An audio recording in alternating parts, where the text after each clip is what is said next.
IAC adjourns PTI chief's plea challenging the Toshakhana verdict till Friday.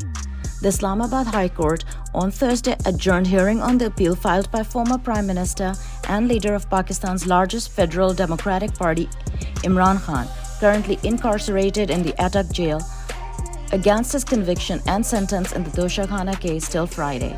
Just yesterday, the Supreme Court had acknowledged procedural defects in Imran Khan's conviction by the trial court, but had opted to wait for the Islamabad High Court's decision on the PTI chief's plea seeking suspension of the 3-year sentence. The Chief Justice of the Islamabad High Court has been delaying this hearing for weeks and has now adjourned the case again.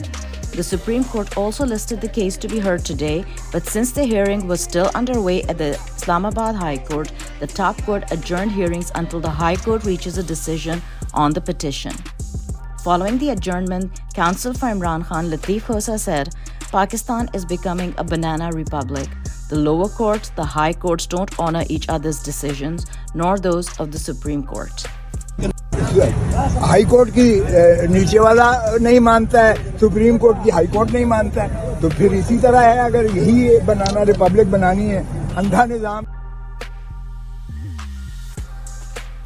The President of Pakistan, Dr. Alvi, on Wednesday invited the Chief Election Commissioner, Sikandar Sultan Raja, to join him in a meeting within 2 days to fix an appropriate date for general elections. President Alvi wrote a letter to the Chief Election Commissioner citing the constitutional requirement for the President to decide a date for general elections within 90 days of the dissolution of the National Assembly. The President House posted this letter to its Twitter account. President Alvi previously announced a date for provincial elections, which were to take place in April of this year. However, the Election Commission and the PDM government, which was in power at the time, refused to adhere to the Constitution and also violated a Supreme Court order. Meanwhile, the Chief Election Commissioner has refused to meet the President but met the U.S. Ambassador in Islamabad, David Bloom.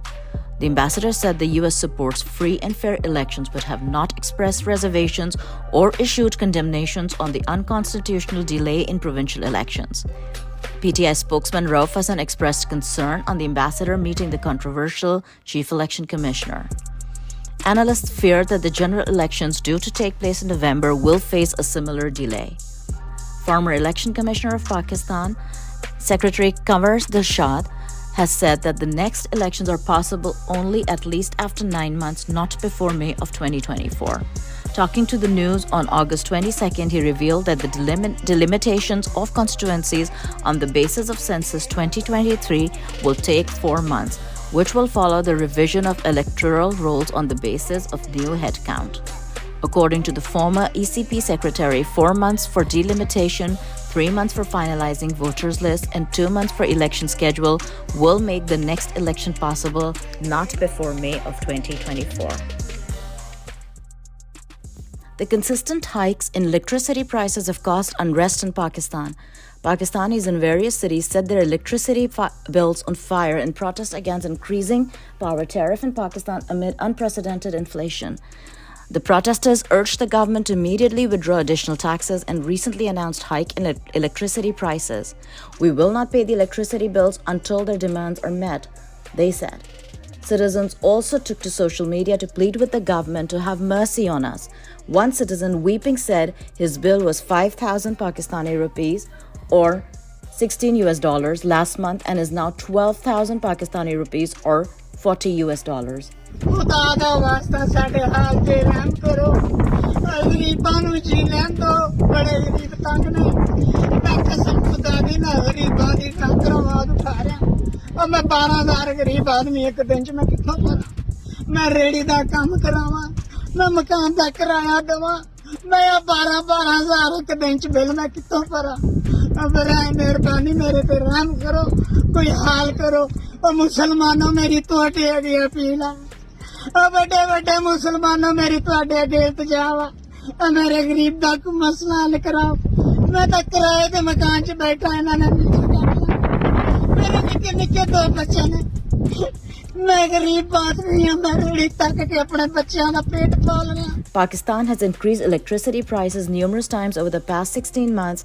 and analysts fear there will be more unrest as the IMF agreement calls for additional tax revenues. Pakistan uses indirect taxation to generate revenue by hiking electricity and petrol rates. Russian mercenary leader Yevgeny Prigozhin was on the passenger list of a jet which crashed in Russia, killing all 10 people on board, Russia's Civil Aviation Authority says. There were 7 passengers and 3 crew members on board the private Embraer jet when it crashed near the village of Kujankino in the Tver region on Wednesday, according to the Russian Ministry of Emergency Services. All on board were killed, according to the preliminary information the ministry said, adding that they are conducting search operations. According to the BBC, Prigozhin's aircraft was flying from Moscow to St. Petersburg. The crash comes months after Prigozhin launched in what is assumed to have been brief rebellion by some who claimed it posed an unprecedented challenge to Russian President Vladimir Putin's authority before it was supposedly called off in a deal that required the Wagner chief and his fighters to relocate to Belarus. In addition to Prigozhin, Vyatsia said allegedly Dmitry Utkin, a former Russian Special Forces operator and alleged co-founder of the PMC, the private military company Wagner Group, was also traveling on the jet, as was Valery Chekalov from the U.S., considers to be the deputy head of Wagner. The remaining passengers listed were identified by Russian news outlets as Wagner. Video published by Russian state media outlet RIA Novosti showed a plane falling out of the sky with one wing missing. The American establishment immediately accused Russian President Putin of being behind the crash. Revenge, commented CIA Director William Burns, is a dish Putin prefers served cold. U.S. President Joe Biden said he was not surprised by news of Prigozhin's possible death. At this point, it is under speculation. It has not been confirmed Prigozhin and other passengers identified in news reports were indeed on the flight, although the names were listed on the flight manifest. The Al Jazeera TV channel, citing its sources in the Wagner Group, reported that Yevgeny Prigozhin's mobile phone was found at the crash site.